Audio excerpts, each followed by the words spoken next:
This guy has been in the house for the last, well, almost 24 hours. And he won't leave. Or she. There's plenty of space for him to get out. You know, doors open here. There.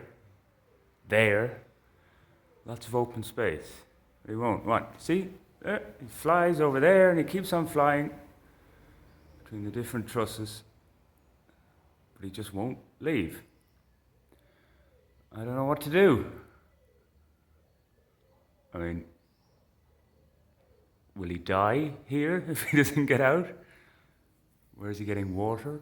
I don't particularly want to start feeding him because I don't want a bird in the house for the remaining few days that I am in this house. But yeah, just doesn't want to leave. And I can't leave that open when I'm not around, or that. I need to lock them up, obviously.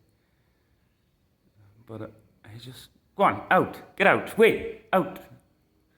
Been getting my rugby ball and throwing it at him. Oh, there he goes, see, but he just won't go out. Get out.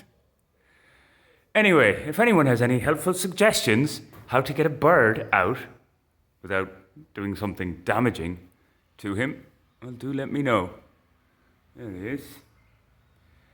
If he eats mosquitoes, maybe I should keep him, but I doubt he does. Okay.